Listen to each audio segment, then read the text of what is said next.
Hi, everyone. Welcome to Unapologetically You with myself, Tuls, and the beautiful, gorgeous Kelly. So, today we are discussing all things health and wellness. This is a new topic that we are focusing on season 4. And yes, we use science backed tools and research. So, hopefully, you can use it in your life and it prompts thought provoking topics that you can get motivated and especially when it comes to looking after yourself and the ones that you love. And if you were with us for our first podcast of this season, we talked about high performers having a greater risk of burnout and why passion is overrated. And today we are going to continue that topic of conversation, but it's going to have a slight twist and we're going to talk about productivity. Now, don't forget that we are on Patreon. You can support us for the small price of a cup of coffee. So head over to the description box where you can find the link to support us and join our community. We would appreciate if you share this podcast. And without further ado, Kelly, my beautiful co-host, how are you? I'm good. You do such a beautiful introduction. You don't trip over your tongue anywhere. Are you kidding me? I definitely thought I was like, blah, blah, blah, blah, like my tongue was too big. I was like, let's just get it over and done with. You spoke really well. And in fact, I was talking to a friend during the week. He said, "Why don't you ever do the intro?" I went, "Are you kidding? Like, my tongue trips over unapologetically you." And he goes, "Oh man, who doesn't?" He goes, "Man, you got to change that." Like, well, no, everything's unapologetic. That name, and so it can't be changed. But I also can't see it. Say it. But it's so funny because it's like, even at season 1, if people are listening at season 4, we love you. Thank you so much for joining us. But those people, this is a running joke between Callie and I, because I forced her in one of the seasons or one of the episodes to do an intro, and she's such a good sport. Like, I honestly, Cal, you are such a good sport. You don't take yourself too seriously, and the fact that you did the intro and then you were like, let me just practice. So off of the air, we were just practicing her saying unapologetically you. And it was just like we went on for a few minutes now, and I'm just like, okay, well, maybe I should do it then. And Kelly's like confirming, going, I think you should do it now. Definitely. Yeah, I might have sounded like, yeah, okay, you can do it. But I was like, oh, thank God. Yes. And this is the thing, like, I remember you saying in the previous season that, I ask pressing questions and really get you to think about certain things. And it's so funny because you do the same with me. But when it comes to pushing each other out of our comfort zone, we know where our boundaries are to a degree. So it's almost like, I'm not going to make you do something that is completely awkward and not natural. I'm like, yes, drawing. like, why would I do that? Yeah. I know. And it's just like, yeah, I get the I've tried to force Kelly to do it on 1 or 2 occasions, and she's been a good sport. And then I thought, I don't want to put her through that, like, not too often. Maybe once a season, I'll give it a go. But you know what? Then that's okay. Australian, very hard to say, but when I practice an English accent, which is so weird because I would say everything Australian and then unapologetically you. It's very British. Very British, and I can say it. But Australian, I trip over my words. I don't know why. Because I've never spoken. I think it's just because you're pronunciating all of the, what do they call it? No, not vowels. I know what you mean, though. All the different. It's like when a word has 2 things. Someone else can tell us. Someone can. Yeah, somebody else can tell us. We don't know. Yeah, grammar was so long ago. Okay, my favorite part of this new twist of our podcast. What is your biggest win this week? Ooh, I like trying to think of what a big win is. And I've made steps forward, progressing forward in some of my projects. So that was my big win. What was your big win? Okay, so I've been like going into this manifestation and visualizing what I want my life to be. And I said this to a friend, and I said, the thing about me is little bit of a backstory before I answer the question. So you know how I say I've written a 5 to 10 year plan, and I usually achieve it between 2 to 3 years, right? And then I'm like, okay, well, this is a good thing. Okay, now I need to revise my 5 to 10 year plan, and then I achieve it. And what I realized most recently is I go back to the beginning, like I go way back, and I either start volunteering or doing something still within the health and wellness industry. And most recently, obviously, I've started my YouTube channel a few years ago. We started this podcast about the same time, only a few months that it birthed itself within that year. And so 2020 was, I know, quite catastrophic for a lot of people, but quite changing, life changing for others, right? It really made them reflect inwards and take account of their own relationships, their own careers, what makes them happy. And I felt like this week I've been enhancing what I want out of life. Like, last week last podcast I said, I'm trying to find my purpose and I'm asking those questions. So like this week I'm just seeing, it's almost like I'm imagining my future, and I'm really trying to practice envisioning what my future would be like or how it would feel. And I definitely took a note from your book when you said one of the wins and the things that made you smile last week is you're focusing on that meditation, and you're focusing on visualizing on your day and how it would actually evolve, right? And I feel like we forget how much power we have. And one of the biggest wins not only is that accumulative visualization, but I've just had these fantastic conversations with people I've never met before, and Really? potentially could collaborate with in the future. So you know how we were talking quite secretively about your project. So I've taken the baton and actually Yeah. said, I don't know yet, but it's something I've been working on for a while now. But it's something that I've definitely put more research and effort and time into since July. Yet, some certain conversations, you're just like, oh, okay, well, this could be a possibility. Let's just wait and find out. So that's probably my biggest one, like just meeting different people, extraordinary people, and I'm just blessed to have the opportunity to do that. So, Cal, what made you smile? What was the thing that made you smile this week? Um, well, my big win was progress, and it really made me smile. So, can I have the same answer for both? Otherwise, what made me smile? The weather here has been delightful, just a delight. Been beautiful. The weather, the sun is out, the beach is beautiful. I've been out. I just came back from the beach. Yeah. I love it. Okay. So The weather makes such a big difference to people's attitude, I feel. for sure. Yeah. Yeah. Yeah. Well, life's easy. Life's easy when the weather's good, right? It is. It is. It's Yeah. so funny as well because I remember when I was traveling in Australia, 2008, and when I went over to travel, and I was like, no wonder people are happy here. It's all sunny. They're surfing on the beach. They're just having a whale of a time. I'm like, what are British people doing? Brits love coming over here, but then they complain about it being a bit too hot at times. So That's definitely a British thing. It's always about the weather. it's always about the weather. That's right. It's so Yeah. funny Okay. Tell because, me about what made you go. well, it's so funny you say that because my answer for what made me smile was um, the last few days have been sunny and I've just been appreciating it. But I was telling you about the visualization. So I've been doing my meditation and then I do a short visualization and it just comes around. And the last 2 mornings I've had that visualization and my whole day has just been completely different. And then this morning, there was just a downpour of rain. It's just been continuously raining. But I sat in my bed. Well, I laid in my bed and I'm just like, what an amazing day. Like, what amazing. I just love the sound of rain. I don't know who else agrees with me. If you do, Oh, in the I comments do. below.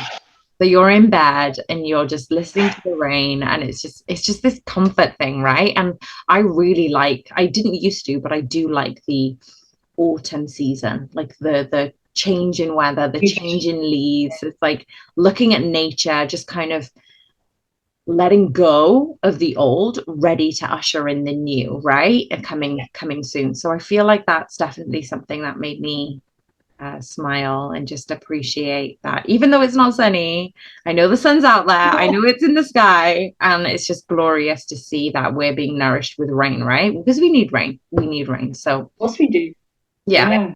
that's the thing that made me smile. It's so visual. The colors, I love the colors of it. Like you're even wearing an autumn color, as an example. She's wearing a rusty red Yeah. color. The I'm colors. representing the Welsh because we've got Autumn International. Oh, so it's red. Yeah. So this isn't going to air until January, but I'm representing. It's the World Cup you're referring to, the rugby. It's the international, so it's friendlies against Australia and New Zealand and Argentina, Georgia. So yeah, all these different nations that we don't tend to play against.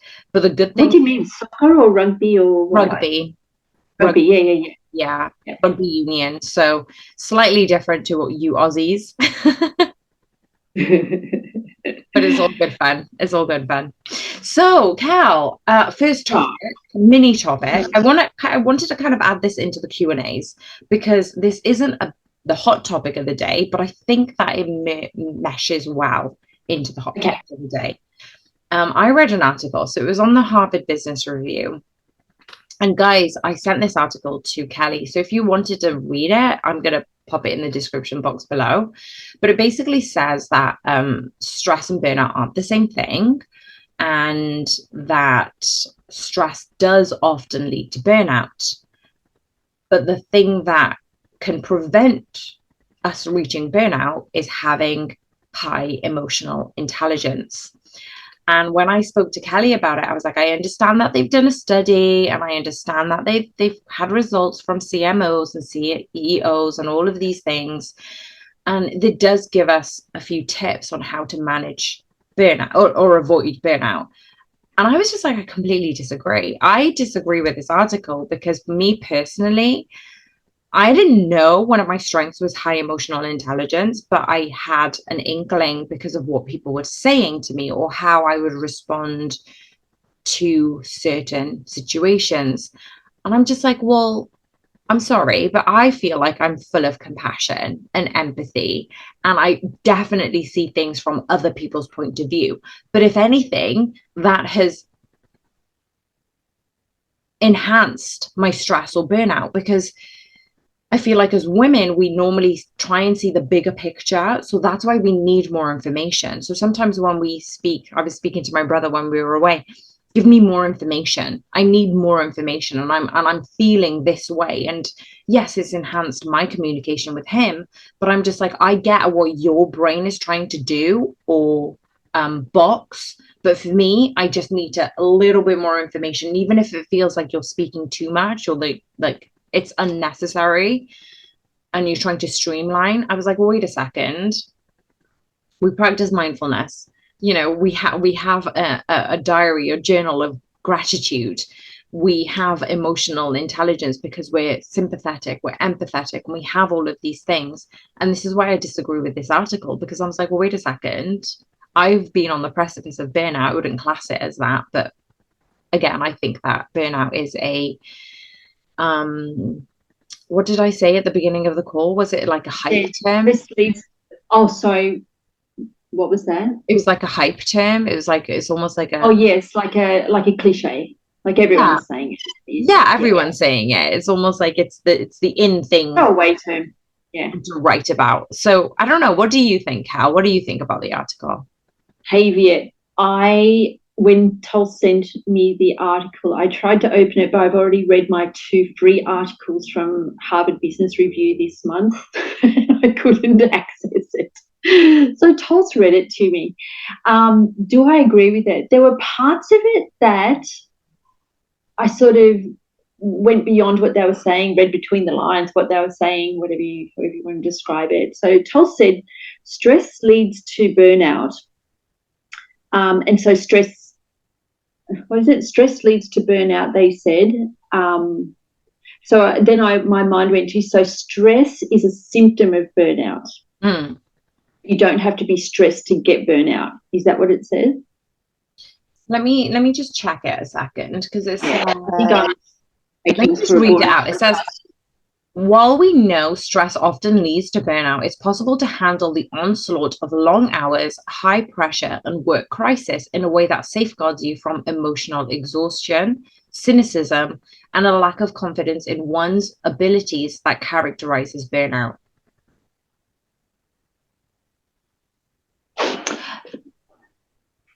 Look, if they're referring to CEOs, CIOs, people who hold those positions are often of a different generation to us, when emotional intelligence wasn't even a thing. It wasn't discussed. They're not, yeah, I think. I mean, there are some young startups who would have access to those kind of words and access to understanding that. But let me say, like someone my dad's generation holding a position like CEO, Mm.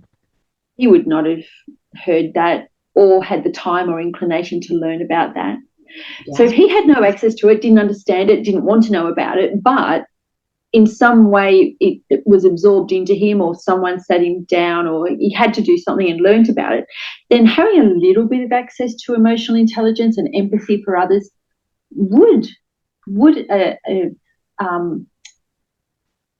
address the stress, certain kind of stress. So I think if you have no emotional intelligence, then learning some would help with stress and burnout, I think. Look, I'm just thinking about, look, this is my experience and my own interpretation of some of my dad's generation. Yeah. 23 years older than my dad was 22, 23 when he had me. But then if you already have empathy and all the beautiful attributes that you mentioned, I don't know if that doesn't mean you don't get stressed. Yeah, that's the question, isn't it? It's saying that yes, stress can lead to burnout. It doesn't equate to burnout. It depends upon the levels of stress. And also, we're looking at the levels of tolerance that people can have already got. So, what's the level of tolerance? What's the level of resilience? But Yep. what I'm saying is, we can't discount the fact that there are highly emotional and emotionally intelligent individuals who are still prone to burnout or have experienced that level of burnout. But it's almost like we were talking last week, weren't we, about passion? And it came up in conversation with this new person I chatted to, and basically saying, well, we love what we do, but it doesn't mean that we're not prone to those, almost like, I want to say, black holes. We can get sucked into something, and you don't realize you're in it until it's like, oh crap, it's a little bit too late now. You're spaghettified. Yeah, yeah. Until you start not wanting to do something, that's when you realize you've taken that step too far, right? Yeah. Yeah. No, I agree with you. You can be empathetic, you can have a lot of emotional intelligence and still get stressed, because there's so many different levels of stress. And if you're not physically fit to handle that tolerance and or be tolerant to it and resistant to it, if you don't, if you have empathy but you're under financial stress, then that's stress. If Mm. your relationship hits a hurdle, then there's that relationship stress or emotional stress. There's just so many different stresses. And maybe this article was addressing workplace stress or a particular kind of stress. Perhaps it's funny as well because I was listening to Dr. Michael Bernard Beckwith, and he said such a good story today. He was saying, and I'd seen it a couple of days ago, which is really funny that he reiterated the story. And hopefully I'll get it right and I don't butcher it. So please forgive me if you've already. Please correct me if I've got it wrong. But basically, there's two individuals, right? One of them closes their eyes. So imagine you're in front of me now, right? So, Cal, I ask you to close your eyes and I light a match and I ask you, what can you hear? And I light a match, and you so accurately, because you're so intelligent, answer, you've lit a match and, I've blown it out, for example. So then, soon after, I touch you on the arm, and then all of a sudden, you jolt back and your eyes are still closed at this point, right? Because That's right. physiologically, mentally, you've Yeah, you've burnt me. already thought, I've heard a match being lit, then I felt some contact, that must be the lit match or the once ignited match, which would still be hot, A right? hot match. Hot. Yeah.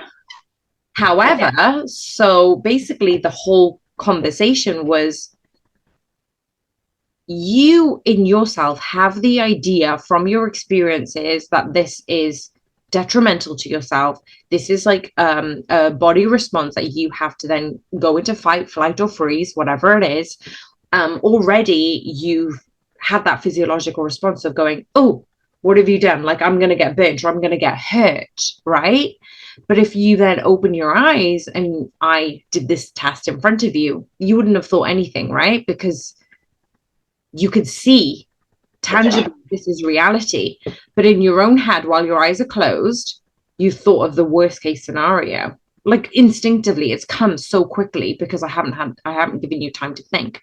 So it's just funny. It's just going back to that perceived stress and burnout. It's just to say, well, actually, sometimes, yes, it's a level of tolerance and it's a level of experience, but sometimes we can get carried away with what we perceive as being reality, what isn't actually reality. And I think that that's why people end up having stress, is because to one person, it's not stressful, but to another person, it's quite detrimental to their wellness or to their future or to their finances, whatever it could be, right? Their health. Yeah. Well, it changes their decision-making process, doesn't it? So what do you do next if you imagine you've been burnt? Your response is totally different to if you knew you hadn't been burnt, right? So your decision-making skills are based on, like you said, the perception of what happened. Yes. Yeah. And it's almost like the more and more we're in the moment, the more and more we're able to, I want to say, be in our prefrontal cortex, our decision logic minded Mm-hmm. area, rather than, oh, I'm going to get hurt or, oh, this is going to happen. So we're actually predicting the future, which could happen, but we still don't know. I don't know if that made sense. Just rewinded in my head. Yeah, no, well, that's right. So, and this is where I think that this is a perfect time to usher in the hot topic of the day. So, the hot topic of the day is about what is classed as productive or what is classed as busy, because I feel they're two different things. And then, as a side question, or would I say a question B, would be how detrimental are CEOs on social media posting advice and promoting themselves and their habits. Now, guys, I don't want to share this screen because I want to respect the individual who posted this. And I'm not going to say who it is. But basically, it is, I'll just read it out to you. So, this lady posted a picture on her stories and she wrote, "Today is my Monday meeting day and completely time batched. Color coordination for meetings in orange and to-dos in blue. I recommend doing this to increase focus." Now, guys, this snapshot, this screenshot that I've taken, she's got something at 8 o'clock. She's got white space between 9 and possibly 9:30. Then there is no white space in the calendar. And by that, I mean 9:30, she's got social media creation. 11 o'clock, she's got content marketing. 12 o'clock, she's got emails. 1 o'clock, she's got catch up with somebody.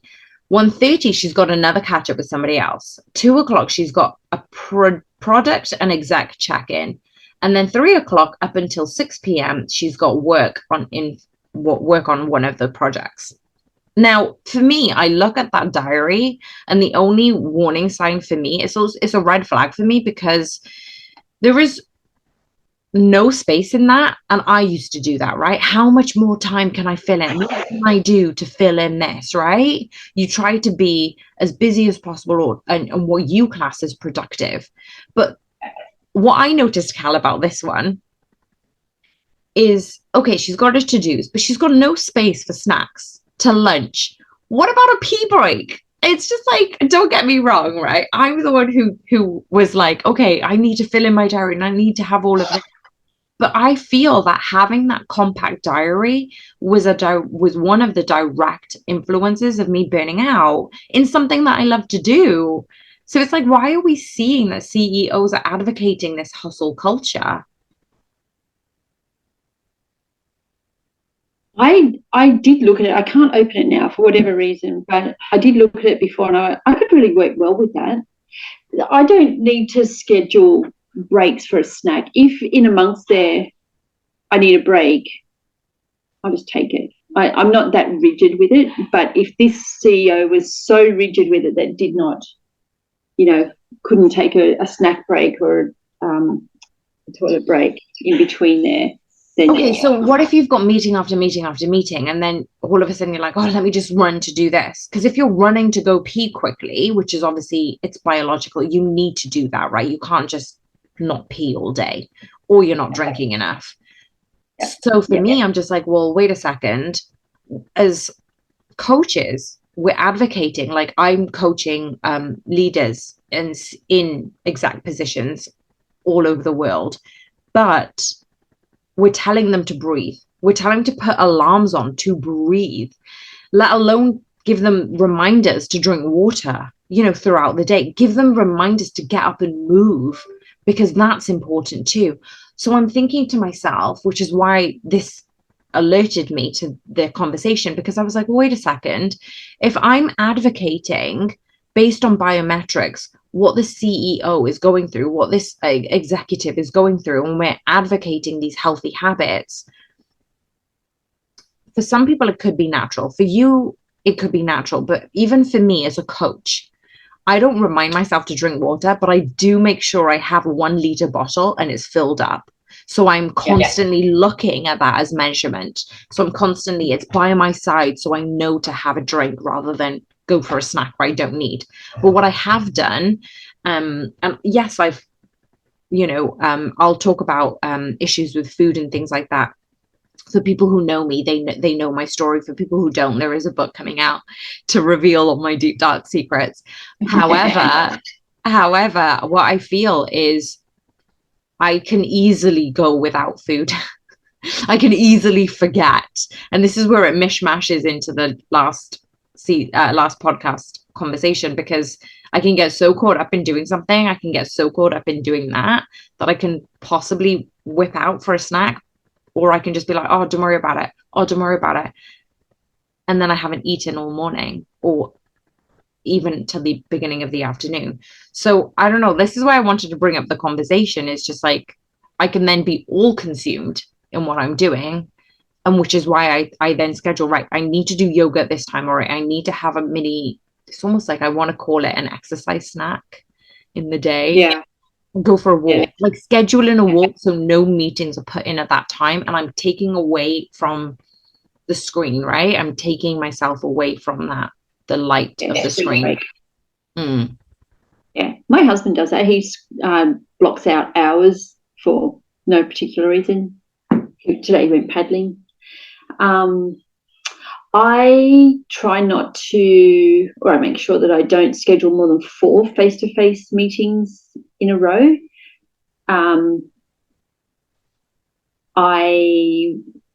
would have 45, 50-minute sessions. So there's like a 10-minute break. I start on the hour. So I have 10, 15 minutes in between each one. So I think that's a good idea, and one that my husband has decided to do as well. Instead of going, this goes for the full hour, saying this goes for 52 minutes, 50 minutes.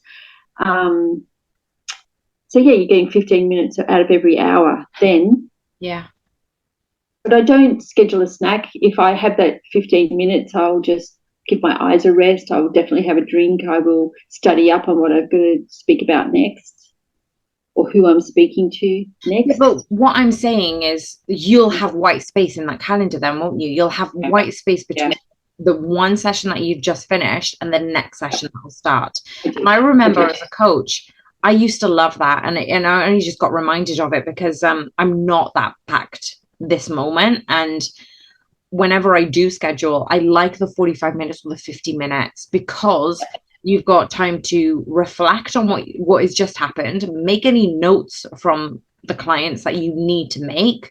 Or if I'm super woman that day, I've already made note of what I want to implement in the next session. So then I don't need to go back to it beforehand. Or just like you said, Cal, you're prepping for the next meeting or you're prepping for the next client. And I feel like that is the white space I'm talking about. It's like within that white space, then you've got the autonomy to go pee, go have a snack. Like you can either work on the program, you can continue working, you can get up and do a little bit of a walk around. There's no whatever you want. Here. So between 9:30 and 6 p.m., there's no white space. And what I'm saying is that's that we not something I could do. Yeah, that's what I'm saying. It's just like it's something that I remember trying to do, but then I still need those little 5-10 minutes to make sure, okay, I've finished with this one client.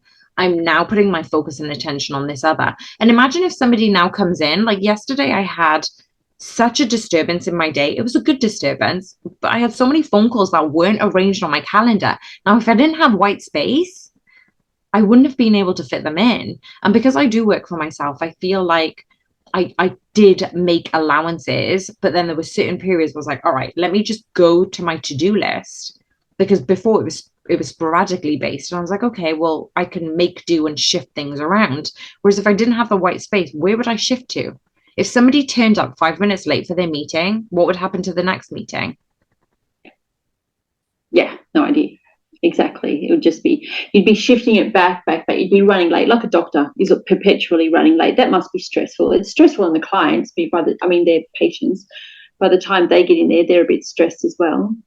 And I think that then perpetuates the cycle of stress. And then, we did touch upon it being a symptom of burnout. And I feel like this has to be important for young starters to see, right? Like we've got a generation, as you said, of hustle, work hard, grind.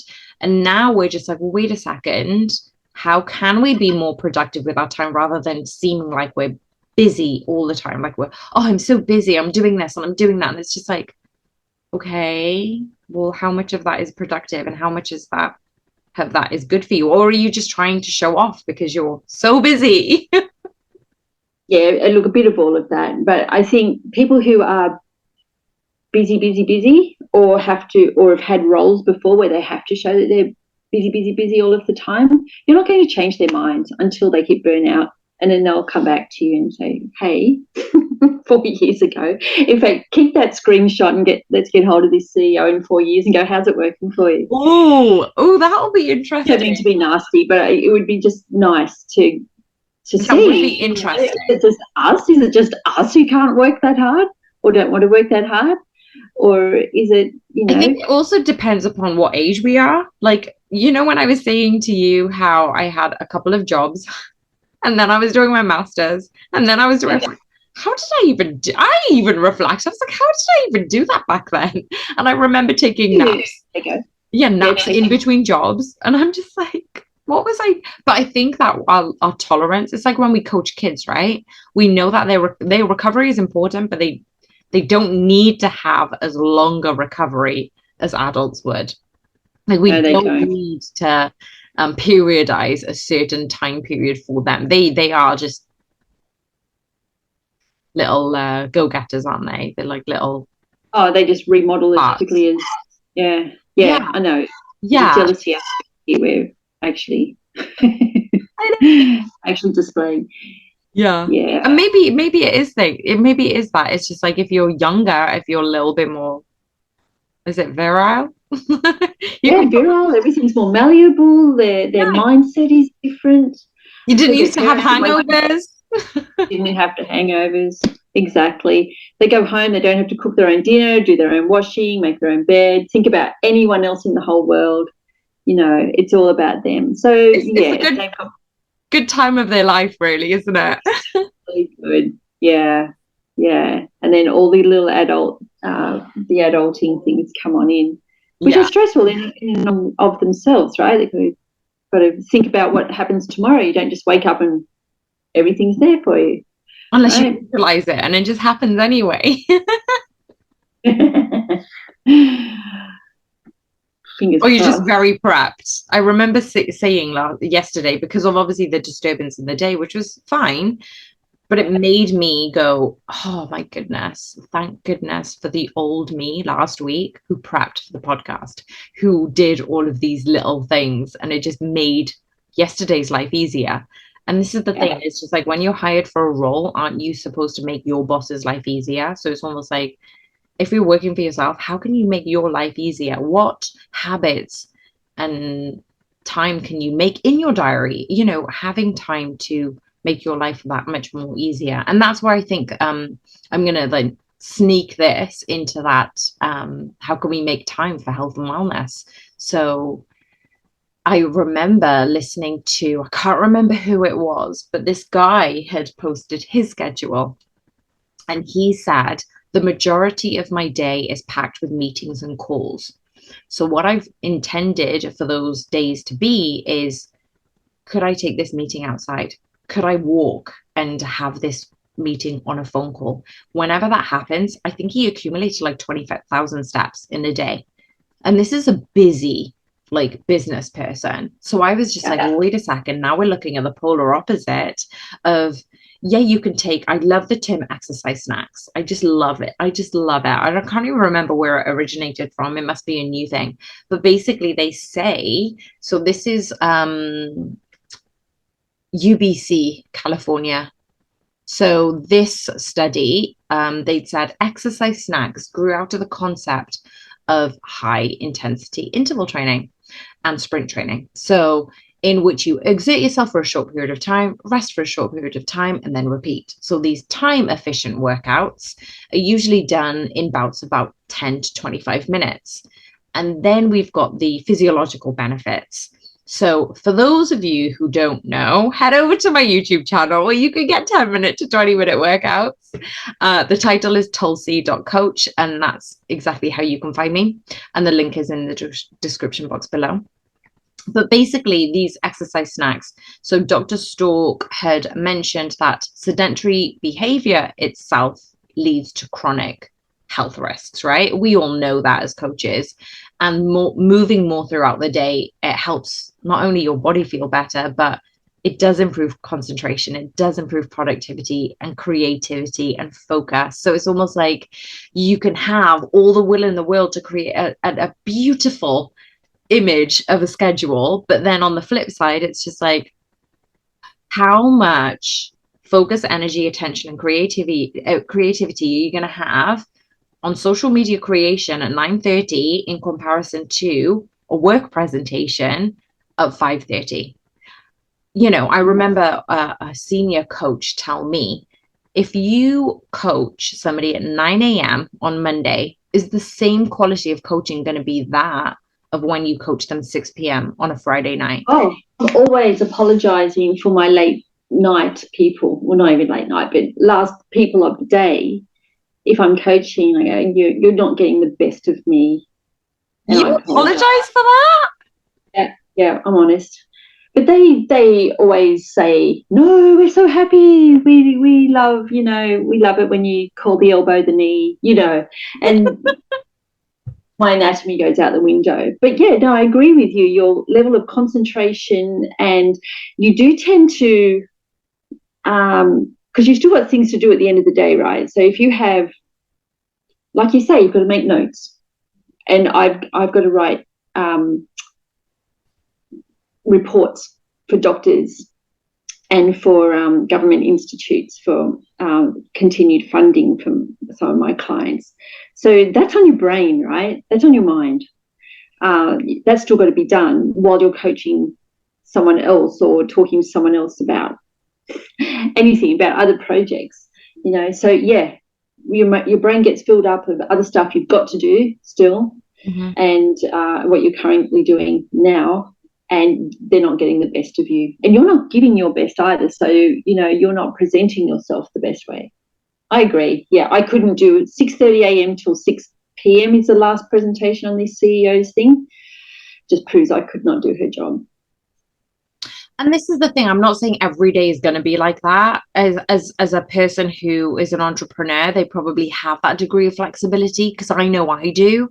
But it's almost like I know where my tolerance is. I know where my capacity is. So when I do need to accelerate a little bit more, I can do it, but I won't be able to do it for a sustained period of time. And I think that we need to make sure that if we've got these healthy habits, if we've got these exercise snacks during the day, then we're instilling the wellness within ourselves to be the best that we can possibly be in circumstances where we do need to up it a gear, right?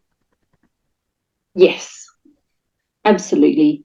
So, do you give yourself the weekends off, or is that something where you go, no, I can do some work on Saturday, but I'll have Monday off? That's a really good question. So before I started Mercedes, I used to have Mondays off. Mondays used to be my favorite day because I used to have Mondays off. But however, because obviously schedule changes and the demands of your roles and whichever contracts that you're working with, I ended up at Mercedes having Saturday and Sunday off. And I was like, oh my goodness, I get to work Monday to Friday. And I worked all hours of those days in the week. Yeah. When it came to the weekend, well, some days, some weekends, I would just be so extremely tired that I just ended up monging out. And I was just like, this isn't me. Like, I'm such a outdoors person. Like, I love going out and doing things and spending time with people. But you ended up going, well, my battery's already quite low. I need the weekend to top up the reserves, right, for the week ahead.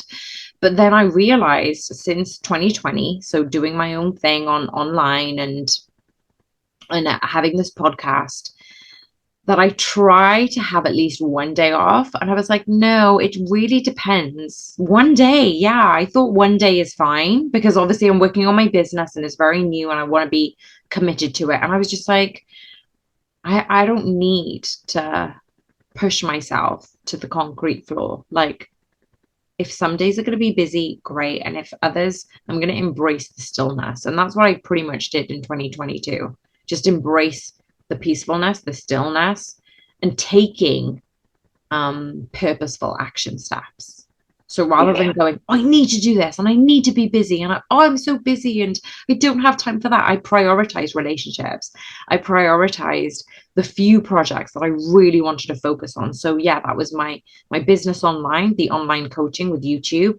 I'm focusing on a very few clients and the podcast and possibly a project coming up. But for me, 3 to 4 things is a big deal because my usual is 5 to 6 things. Several things is good. It's doable. I do one thing very, very well, to the point of perfection, which gets you nowhere. So I've realized that 2 or 3 projects are actually better for me because I can put 30% into each and have 10% of my day free, of a working day free. Yeah. And I might even spend one day or all 1 week on one project. Yeah. And, when things really need to be knuckled down and done correctly. But otherwise, I think I work quite well, like you, 2 projects, 3 projects. Yeah.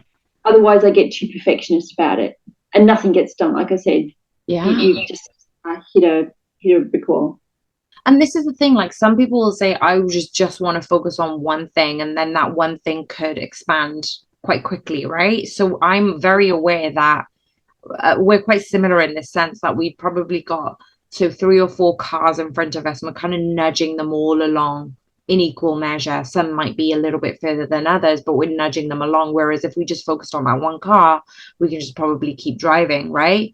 So it's almost like saying, wait a second, we're working to our strengths. Because a lot of people, I remember some people used to say to me, oh, you've got too many projects going on. I was like, that works with me because I'm able to compartmentalize different projects. So if I've got editing one day, then I'm like, okay, this is editing, this is content creation for this project. Okay, this is like prep work for the podcast, or all of these things. This is recording and editing on that. So I feel like it settles my mind in terms of the creativity and the type of person I am. But it's so funny as well, because I wanted to add this story in, because going on to what we were talking about is finding what we want to do in the day, how we actually enjoy spending time with either families, friends, working on projects, whatever it is. And if you've got kids, that's a whole nother, schedule that you need to deal with, right, in your diary. But my dad was telling me this story yesterday, and he said there was this fisherman who used to go out every morning, just go out into the sea and collect fishes. And he used to stop by the afternoon, and then he would go home, and you wouldn't see him for the rest of the day, basically. So this CEO is on the beach, and he is observing this man. And he's like, I see you every morning without fail. You're here in the morning, and you're in your boat, you're casting your fish net out, and you're collecting your fish. But then I don't see you in the afternoon. And he's like, yeah, I spend time with my family. Like I'm there just enjoying my family time. And he said, yeah, but you know what? If you just maybe added a few extra hours in the afternoon, you could probably get a little bit more fish. And by getting that little bit more fish, you probably earn a little bit more money. He's like, okay, well, the fisherman says, well, what do I do with that extra money? Well, then, you can provide more for your family. You can get a bigger boat, and then you can get more fish then, and, you know, um, do all of that. So he goes, okay, so what happens when I get a bigger boat? Well, you'll obviously get more money, and you'll be able to um, be more successful in your business. So, well, what happens after that? Well, then you'll be able to spend time, chilling out and relaxing with your family. So the guy goes, well, I'm doing that now.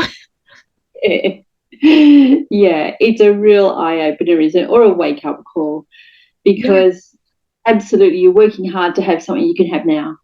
Yes. And I think that that's where my perspective has definitely shifted, is what are we fighting for? Why are we paddling upstream? Because actually everything we want is at the bottom of the river. And we just got to appreciate who we've got now, what we've got now. And if we've got something that we love to do, well, isn't that just the icing and sprinkles on the cake? Oh, it really is. I'll give my own version of that little story. When we moved up to Kingscliff, we've got a block of land that we bought and we owned, and we're going to build this. Well, we are going to build this beautiful house on it. But it's taking a long time for supply to come through. So the house isn't going to be built for some time. There's quite some special, not equipment, but special materials that have to be sourced for it. So what we've done in the meantime, we were renting, and we went, oh, like, we don't want to rent for this much longer to get this beautiful, beautiful house built. Beautiful house. You would love it. So we saw a little house when we were away in the Kimberley earlier this year. We saw this little house that I'm in right now advertised, and it was a good price for Kingscliff, and a lot of the houses around here are $5-6 million. This one was under $2 million, and we went, that's so cheap, it'll be sold really fast. Actually, it said under contract on the thing. We went, man, if we were back home, we would have bought that. When we got back home, it had fallen through, so the under contract wasn't on it. We looked at each other and went, well, we talked the big talk. We said we were going to buy it. We should at least look at it. We came to look at it. I just looked at it once, and the real estate agent was really trying to tell us all the good points and everything about it. And I just went, yeah, we'll have it. We'll buy it.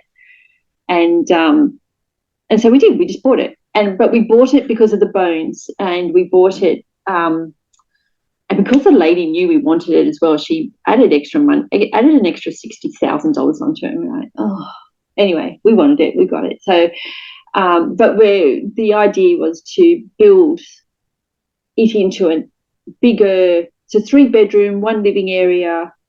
It's the sweetest little thing. And it's a beach shack is what it is. And when we came up here, we wanted the quintessential Australian beach shack on the beach. Mm-hmm. And that's what this is. Mm-hmm. And then we bought it to do it up, and we had plans. We're like, we're going to buy it, but it's not going to look like this. We're going to do that, this, that. We've moved in and gone, this little beach shack, is everything we want. We don't even want to change it anymore. And we're so happy living here. Will we still build the oasis on the hill overlooking the beach? Will we? We don't know. We're just so happy here. So, like the little fisherman, the big boat is not going to bring us any more happiness, and everything you were doing it for, so you'd have, somewhere for family and friends to come and visit, and somewhere that you could create or have your own little sanctuary. You've already got it. Yeah. Here you go. That's my fisherman story. I love it. I love it. It just makes us appreciate what we've already got. And yeah, it doesn't stop us from It's wanting more, but definitely makes us appreciate who we've got right now. gratitude. We know it will change. Yeah. So it's Yeah. just like, just enjoy what you've got now. And I think that's definitely my lesson of 2022 of, yeah, this is, I get to do all of it. I get to do all of it because we have no idea when our time is up. But Kelly, health Yes. motivational tip of the day, just before we round up on this amazing podcast. I've absolutely loved this podcast and the topic today.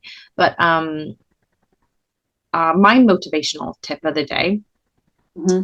a useful tip for investing in healthy daily habits. So obviously it's connected to what we've just talked about. So the quote is, if it's worth doing at 100%, it's usually worth doing at 20. Now, this then comes back to that busy day. If you don't have time for a long walk, it's still worth heading outside. It's still worth going around the block. Tiny, tiny, consistent, positive actions can take you very far. And so, what I've started doing is I'll advocate, like, I'll train in the morning, and now I'm doing what I say rather than do as I say, not as I do. So I am then doing my exercise in the morning. As soon as I have my breakfast, we'll go out for a short walk because I've got my parents with me at the moment. So we end up going for a short walk, and then we'll do, obviously I'll be working during the day, but then after dinner I'll make it a habit to just walk up and down the stairs or go out for 5-10 minutes. Nothing big, but I've actually done a little bit more walking straight after dinner. So that's my health motivational tip of the day. What's Yeah. I don't really have anything as good as yours. There's I'm no going to take yours. comparison here. Motivational tip. I like getting up when the sun comes up. It really is such a beautiful part of the day, and it motivates me for the rest of the day. So, it's quiet, nature is out, you observe. There's more things to observe in nature and people as well. You can just people watch in a nice way. But yeah, get up with the sun one day. And you're Just in one a, day. yeah, Yeah, yeah, for sure. And there's so many health benefits for having sunlight as soon as you wake up, right? So yeah, yeah. especially your eyes. Yeah, I love that. And it's you're in such a beautiful part of the world as well. So yeah, go outside and just find the beautiful part of the world that you're in and see Yeah, if you can just yeah. There's beautiful parts everywhere, wherever you are. I exactly. still go into the city. I don't live in the city, and I never have lived in the city. But I go in the city. I'm such a hick. I look up at the big buildings. But yeah, no, there's something beautiful in every part of the world. I There is agree. I agree. sunrise, Sorry, go. sunrise or a sunset. Yes. Yeah, Yeah, I love that. Thank you so much. This has been such an awesome conversation. I've thoroughly enjoyed it. And guys who are listening, thank you so much, guys and girls. If you found this podcast useful, please comment below. Let us know what you thought about scheduling and about productivity. And if you've actually adopted any of the exercise snacks that we talked about, share it with your family and friends. And we would love if you can be a part of our Patreon community. See, I stumbled on my words there. On our Patreon community. All of the links can be found in the description box below. And don't forget to hit subscribe if you're watching this on YouTube. Hit the notification bell so you don't miss alerts on YouTube. And Thank you so much for joining us for this brand new season on episode 2. Cal, I will see you on the next one. You will. Thank you so much, everyone. Have a great week. Bye. Bye.